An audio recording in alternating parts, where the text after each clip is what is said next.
네, 많은 분들이 들어와 주신 것 같아서요. 그러면 이제 세미나 시작하도록 하겠습니다. 네, 안녕하세요. KPI 투자 자문의 백승호 팀장입니다. 네, 요즘 증시 변동성이 꽤나 크죠. 네, 그래서 불안감도 있을 텐데요.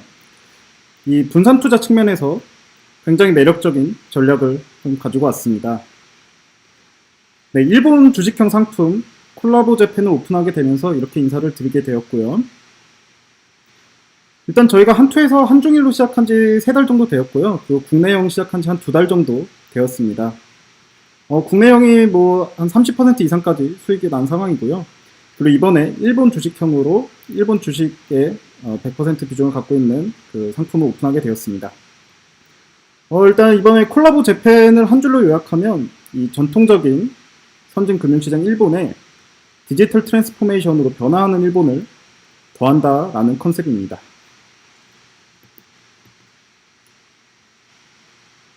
네, 일본 주식에 투자하는 상품입니다. 네, 갑자기 일본 생각하실 수가 있을 텐데 이 상품명이 콜라보 재팬입니다. 그냥 일본에 투자하겠다라는 것보다도 이제 콜라보로 투자를 하겠다라는 측면이 있는데요. 네, 참고로 이게 저희 국내형 포트폴리오입니다. 네, 아까 말씀드린 뭐 30% 이상 수익이 난 상황인데 뭐 포트폴리오를 보시면 이제 SKT, CJENM 뭐 이런 종목들이 들어가 있습니다. 네, 이것만 보면 이제 굉장히 전통적인 가치 투자 하우스죠. 참고로 이제 LG전자 같은 경우에도 LG전자 우를 담았는데, 뭐 최근 주가 급등이 있긴 했는데, 꽤나 오랫동안 투자했었던 종목입니다. 요즘 이제 가치 투자 하우스들 수익이 안 좋다, 뭐 이런 얘기 좀 들어보셨을 수도 있는데, 얘네는 왜 이렇게 좋나 생각하실 수가 있을 거예요. 이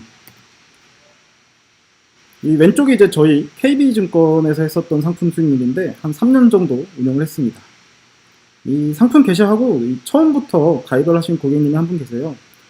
얼마 전에 이제 연락 오셔서 말씀을 하시는데 매번 뭔가 시장에서 테마주랄까 주도주랄까 이런 것들이 있는데 항상 이 KPI 포트폴리오를 보면 이런 관련 종목이 없다는 거죠. 근데 또 돌이켜보면 항상 수익률은 KPI가 가장 좋더라 이런 말씀을 해주셨습니다.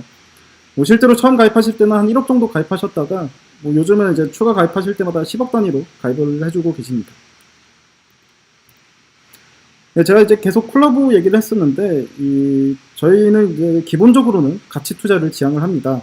다만 이 콜라보라는 이름의 전략을 펼치고 있는데 간단히 말하면 이제 자산주와 같은 가치주를 적절한 모멘텀이 발생했을 때 사겠다 이러한 전략입니다. 한마디로 좋은 기업이 시장에서 주목을 받을 때 사겠다라고 보시면 되겠습니다.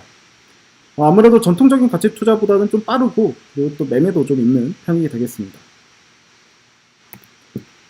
네, 이제 왼쪽에 보시는 게 이제 디파인 밸류라고 저희 조나무에서 하는 맵플러스라는 앱이 있습니다. 거기 이제 자문사랑 운용사들 모아두고 이제 수익률 경쟁을 시키는 곳인데 둘 다 이제 저희 상품입니다. 뭐 둘 다 수익률이 나쁘지 않았는데 이 왼쪽에 보시는 게 이제 디파인 밸류 저희가 이제 전통적인 가치 투자로 접근하는 상품이라고 한다면 이 오른쪽에 보시는 게 이제 콜라보 밸류입니다.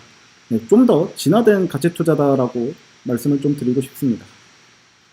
네, 제가 이제 계속 국내형 얘기를 했었는데 일본을 하나의 주식이라고 봤을 때 그러니까 국가 단위로 보지 않고 그러니까 일본 자체를 하나의 주식이라고 봤을 때 일본은 모멘텀이 발생한 가치주라고 보고 있습니다. 그러니까 일본 자체가 콜라보인 거죠. 그래서 지금 일본에 투자해야 된다라고 보고 있는 겁니다. 일본은 기본적으로 자산주입니다. 네, 2019년도 해외 투자의 1위에 빛나고 있죠. 네, 오른쪽 자료를 보시면 이제 자기자본 비율 추이인데요. 지난 20년간 얼마나 일본 기업들의 재무 건전성이 좋아졌는지를 보여주고 있습니다. 네, 이것만 보면 이제 일본은 전통적인 가치주죠. 그런데 일본이 변하기 시작을 했습니다. 그러니까 모멘텀이 발생을 한 거죠. 일단 뭐 경기가 좋아졌습니다.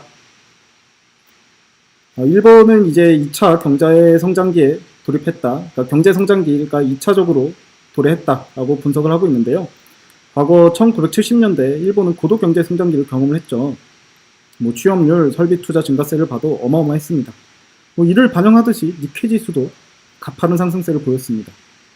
이후 우리가 흔히 알고 있는 일본의 장기 침체기가 도래를 하죠. 네. 취업률, 설비 투자 모두 감소를 했습니다. 그런데 2012년도부터 아베노믹스 이후에 변화가 시작이 됩니다. 취업률, 설비 투자 모두 증가세를 보이면서 지수도 상승세를 보이고 있죠. 작년 이제 9월에 스가 정권이 시작이 되었는데 아베노믹스를 개정하겠다라는 입장을 보이면서 이러한 흐름은 한동안 계속될 것으로 보고 있습니다. 네, 그리고 최근 일본이 변화하고 있다라는 점을 이제 단적으로 보여주는 게 바로 이 디지털 트랜스포메이션입니다. DX라고 하는데요. 이게 바로 일본의 모멘텀인 거죠. 일본은 원래 디지털화가 느린 나라다라는 말은 종종 들어보셨을 겁니다. 이 코로나 사태로 일본의 행정 수속이 느리고 연계가 부족하다는 점이 다시 한번 부각된 부분이 있는데요. 이제 참고로 UN에서 발표한 전자정부 랭킹에서 일본은 14위로 주요 선진국 대비 굉장히 뒤처지는 모습이 확인이 되었고요. 또 행정 온라인화, 그러니까 국민의 온라인 행정 이용률은 OECD 30개국 중에서도 최하위를 기록을 했습니다. 그리고 왼쪽에 보시는 게 이제 국가별 기업의 디지털화 비교인데 이것만 봐도 얼마나 일본이 디지털화에 뒤처져 있는지를 보실 수가 있을 겁니다. 지난 9월 이제 스가가 일본 총리로 지명이 되었죠. 주요 정책으로 밝혔던 게 그 중에서도 또 간판 정책이 바로 이 디지털 청의 설치였습니다. 이 디지털 청은 이 총리 직할 조직으로 올해 가을 신설될 예정이고요. 주 내용은 이제 도장의 폐지, 서면의 폐지, 지불의 디지털화 등이 되겠습니다. 이 정책이 순조롭게 진행만 되면 그 영향만으로도 132조엔 경제 효과를 발생시킬 수 있다라고 전망이 되고 있습니다. 이 DX라는 큰 변화를 못 따라간 기업은 도태될 것인데 이 흐름만 잘 타도 향후 한 10년의 먹거리를 좌지우지할 수 있는 큰 변화인 거죠. 관련하여 이제 일본 증시에서도 DX 관련 기업이 부각될 것을 기대를 하고 있습니다. 여기 나와 있는 자료는 이제 저희가 매월 발행하고 있는 월간 종목 소식 시리즈인데요. DX를 월간 특집으로 다룬 내용입니다. 우선 시스템 통일화 작업은 국가 단위 작업이기 때문에, 그리고 또 대규모 작업이기 때문에 아무래도 이제 일본 SI 업체 중에서도 규모가 큰 후지츠, 일본 전기, NTT 데이터, 히타치까지 이런 기업들의 수혜가 기대가 됩니다. 아까 말씀드린 후지츠, 일본 전기, NTT 데이터가 이제 SI 3사라고 하는데 이 기업들이 이제 금융업계나 관공처 향해서도 이미 강점을 지녔고 이 레퍼런스도 지니고 있기 때문에 일본 정부의 우선 선택지가 될 것으로 보고 있습니다. 네, 그리고 이제 일본 행정에 디지털화 관련 재밌는 얘기가 하나 또 있는데요. 바로 일본에는 주민등록증이 없다라는 것입니다. 대신에 일본에선 최근에 이제 마이넘버원 카드라고 해서 왼쪽에 보이시죠? 주민등록증 같은 거를 만들고 있는데 보급률이 아직 20%에 머물고 있습니다. 일본 정부는 2022년도 말까지 보급률을 90%까지 올려보겠다는 목표를 갖고 있는데 만약 현실화가 된다면 다양한 행정 서비스의 온라인화가 이루어질 것으로 보고 있습니다. 이와 관련해서도 당연히 이 시스템 구축은 SI 3사가 주도할 것으로 보이고요. 그리고 이제 서비스 단계에서 Z홀딩스나 GMO 등의 수혜가 기대가 되고 있습니다. Z홀딩스는 다들 아시겠지만 이제 라인이랑 합병을 했죠. 결제가 디지털화되면 아무래도 수혜를 볼 것으로 보고 있고요. GMO라는 기업은 조금 생소하실 수 있는데 이 PG 서비스 그리고 전자서명 서비스를 제공하고 있습니다. 때문에 행정 서비스가 온라인화가 되면 아무래도 양사 모두 이 서비스 측면에서 주도를 할 것으로 보고 있습니다.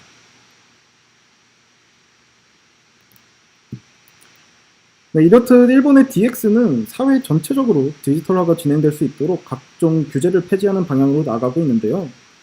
또 재밌는 게 이 상주 의무의 폐지입니다. 상주 의무의 폐지란 병원이나 약국 같은 곳에서 전문가들이 상주하지 않아도 된다라는 건데요.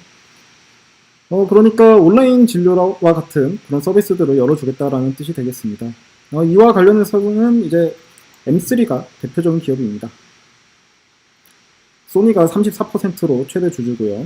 네, 그 일본 의사의 90%가 회원으로 있습니다. 이 의사들 회원 커뮤니티를 활용해서 제약회사의 MR, 마케팅 지원이라고 하죠. 그리고 임상시험 서비스를 제공하기도 합니다.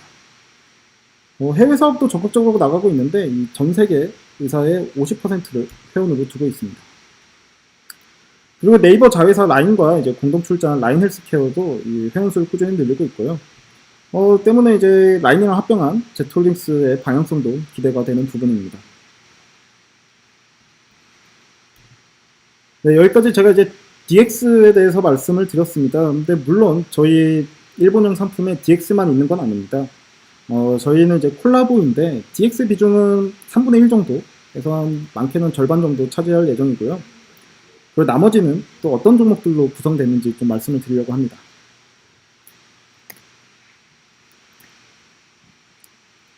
네, 바로 일본의 성장성에 투자하는 것인데요. 앞서 DX가 일본의 변화에 투자하는 것이라면 1인 가구와 고령화는 일본의 성장성에 투자하는 것이다 라고 보고 있습니다. 1인 가구화랑 고령화는 이제 글로벌 현상이죠. 그리고 이 변화를 가장 먼저 겪은 게 바로 일본입니다. 그래서 이제 이 1인 가구 산업을 일본 기업들이 먼저 선점을 해버렸습니다. 매수를 장악하고 이제 해외로 나아가고 있는 것인데요. 특히 기저귀, 티슈 같은 소비재들이 주로 성장세를 보였고요. 프라모델 같은 상품들을 굉장히 폭발적인 성장을 보였습니다. 이 프라모델이 주로 어른용 장난감 같은 걸 말하는 건데 소위 오타쿠 산업이라고 불리죠. 일본은 오타쿠 산업의 종주국입니다. 네, 일본 20년 장기 분황에서도 유일하게 두 자릿수 성장을 보이는 분야가 바로 이 오타쿠 산업입니다. 관련 종목 하나 보고 오시겠습니다. 네. 저희가 하도 오타쿠 하고 다니니까 그 KB에서는 오타쿠 자문사다라는 별명을 지어주기도 했는데요. 네, 지금 보시는 게 이제 반다이 남코 홀딩스입니다. 일본을 대표하는 엔터테인먼트 IP 기업이죠. 일본의 오타쿠 산업을 주도를 했고요. 이제 전 세계를 오타쿠화 시키겠다라는 포부를 갖고 있기도 한 기업입니다. 일본 애니메이션 좋아하시는 분들은 들어보셨을 겁니다. 고레노 스폰서와 데코테 오크리시마, 네, 그 반다이 맞고요. 네. 반다이는 이제 원피스, 드래곤볼, 건담 같은 IP를 보유하고 있죠. 이 좋은 IP를 갖고 있다고 무조건 좋은 기업이 되는 건 아니고요. 네, 최근 이제 넷플릭스 등 플랫폼이 늘어나면서 이 컨텐츠 기업의 가치가 재평가받고 있지 않습니까? 네, 일본에서 가장 강력한 IP는 역시 이 애니메이션이다 라고 보고 있습니다. 그리고 이를 여실히 보여주는 게 바로 이 반다이고요. 이게 넷플릭스 오리지널입니다. 네, 일본 애니메이션 IP가 글로벌리 재평가받고 있는 상황을 여실히 보여주고 있는데요. 재밌는 게 이 원피스, 드래곤볼 같은 가장 강력한 IP는 이 넷플릭스한테 풀어주질 않고 있습니다. 뭐 울트라맨 정도 풀어준 상황이고요. 뭐 고질라 정도 풀어줬고요. 밑에 보이는 화면은 이제 드래곤볼 게임입니다. 중국에서 대박을 터뜨린 게임인데요. 저희가 이제 반다이에 방문했을 때 하는 말이 이제 우리도 이 정도로 잘 될 줄은 몰랐다 라고 하더군요. 뭐 그냥 들은 얘기로는 뭐 손오공이 중국 서유기 캐릭터다 보니까 중국 사람들은 이 드래곤볼이 중국 IP인 줄 안다. 뭐 그래서 또 더 잘 된 게 아니냐. 뭐 이런 얘기를 해주기도 했습니다. 네, 지금까지 이제 제가 일본의 변화, DX죠. 네, 그 성장성, 1인 가구화와 고령화를 말씀을 드렸고요. 그렇다면 이제 밸류에이션 매력은 어떤지 한번 보려고 합니다. 이 밸류에이션 측면에서도 일본이 굉장히 매력적인데요. 이제 막 니케이 지수와 PER 추이가 맞기 시작하면서 그동안 돈 잘 벌어왔던 것이 이제 드디어 주가에 반영되기 시작하는 모습이 되겠습니다. 네,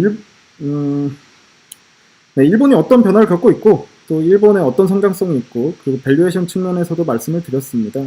일본이 하나의 기업이라고 한다면 이 탄탄한 재무구조를 갖고 있고 또 지금 돈 잘 벌고 있고 그리고 그 와중에 가격도 굉장히 매력적인 그런 상황이라는 점을 좀 말씀을 드리고 싶고요. 네, 그럼 왜 이제 KPI 투자 자문가 일본 주식형 상품을 만나보셔야 하는지 좀 말씀을 드리려고 합니다. 네, 눈치를 채셨겠지만 저희가 쓰는 자료들이 대부분 일본 현지 자료입니다. 그러니까 저희는 이제 기본적으로 현지 직접 리서치를 지향을 합니다.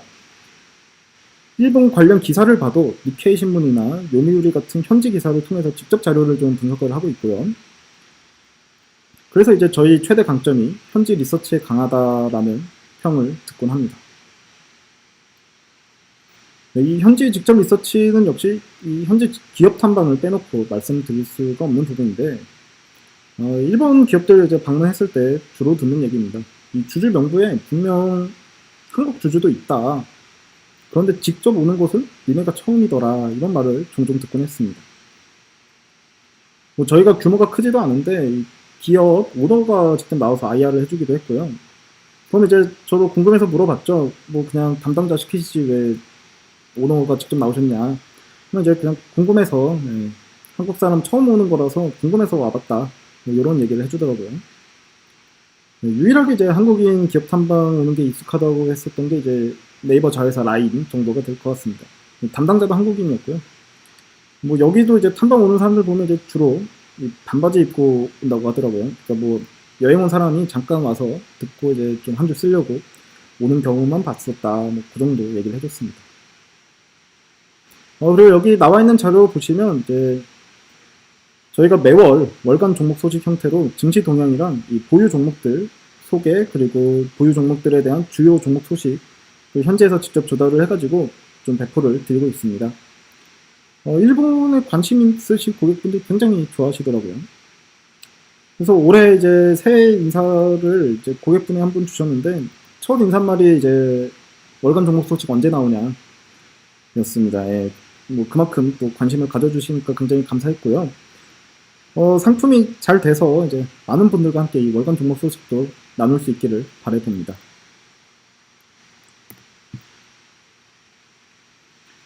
네, 저희 회사 구성원 소개입니다. 네, KPI 투자 자문입니다.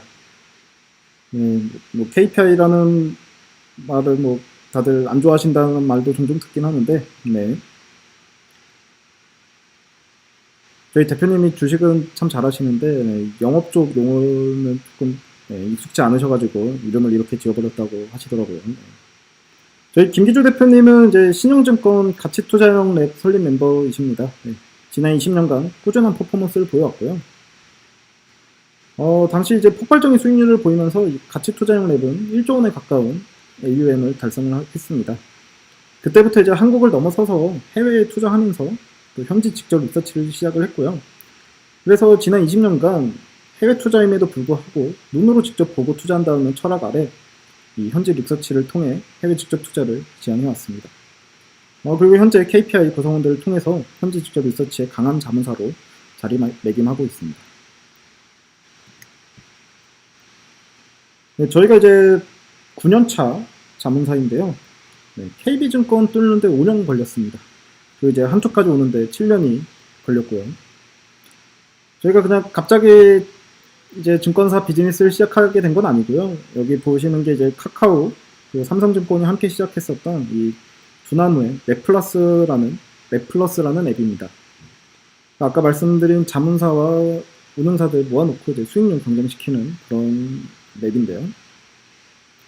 네, 꾸준히 1등 차지해왔습니다. 네, 왼쪽 보시면 뭐 미국 ETF도 이겼네요. 네. 이 넷플러스에서 이제 계속 1등 하다 보니까 이제 KB에서 같이 해보자고 얘기를 해주셨고, 또 여기서도 또 3년간 꾸준한 퍼포먼스를 보여왔습니다.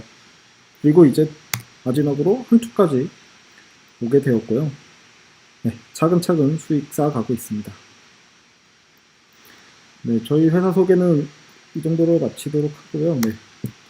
이거는 그냥 재밌어서 한번 가지고 와봤습니다. 이 사이다 경제에서 일본 주식에 대한 오해를 정리해준 자료인데 한번 봐보죠. 네. 네, 6번, 7번은 조금 난감하고, 뭐 일본이 그냥 싫다고 일본 침몰한다. 네. 그건 제가 뭐 말씀드리기가 좀 애매한 부분이 있고요. 네. 다른 오해들을 한번 보죠.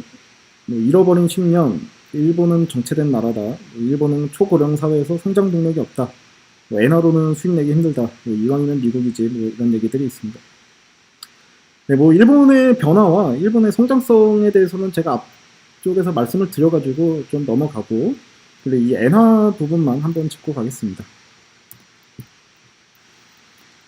네, 저희가 이제 일본 주식을 사게 되면 엔화로 환전을 해서 주식을 사게 되는데요. 네, 엔화가 뭐 대표적인 안전자산이라는 점은 많이 들어보셨을 겁니다. 뭐 실제로 각종 글로벌 위기 때도 엔화는 항상 이 재평가를 받곤 했죠. 네, 저희가 그 화상도가 조금 낮아서 이 자료 화면이 잘 안 보이시나 본데, 제가 그 자료는 따로 또 배포를 드리고 있으니까 그걸로 좀 참고를 부탁을 드리겠습니다. 네, 그래서 이제 우리가 일본 주식에 투자를 하게 되면 엔화로 환전을 하면서 이 엔화에 투자하는 이 경향도 있다라는 부분을 조금 말씀을 드리고 싶습니다. 네, 제가 이제 시간이 되면 종목 얘기를 좀 더 하려고 이제 자료를 좀 갖고 오긴 했는데, 네, 시간 관계상 좀 빠르게 넘어가도록 하겠습니다. 네, DX 관련 종목으로 GMO 인터넷이라는 기업입니다.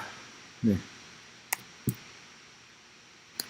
저희 자회사 가치만 합쳐도 16조 원 정도 평가를 받고 있는 상황입니다.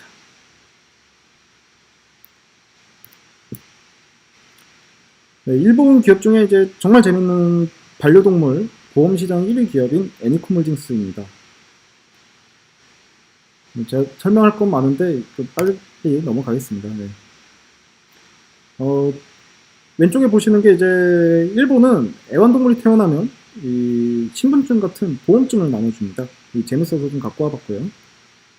그리고 이 보험증을 먼저 깔고 시작한 기업이 바로 애니코몰딩스라는 기업이 되겠습니다. 네, 여기 나오는 기업이 이제 유니참인데, 우리가 익숙한 LG 유니참 그 기업입니다. 네. 유니참이 이제 해외 매출 비중 60% 가량으로 해외에서 굉장히 잘 나가고 있는 그런 상황입니다.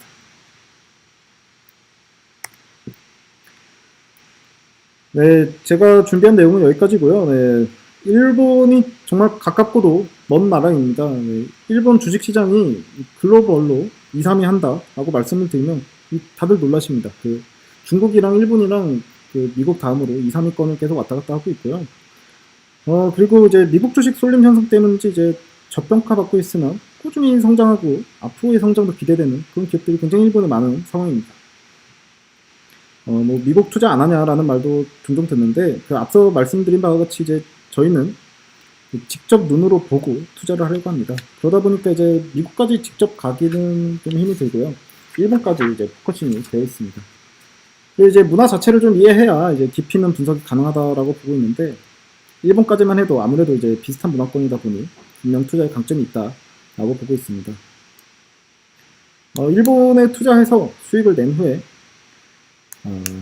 다시 회수하면서 약간 이렇게 애국 투자를 할 수 있기를 바라면서, 또 보다 특색 있고 이 다양한 포트폴리오를 원하시는 분들께 이 콜라보 재팬 랩 권하면서 이만 마치도록 하겠습니다. 네, 감사합니다.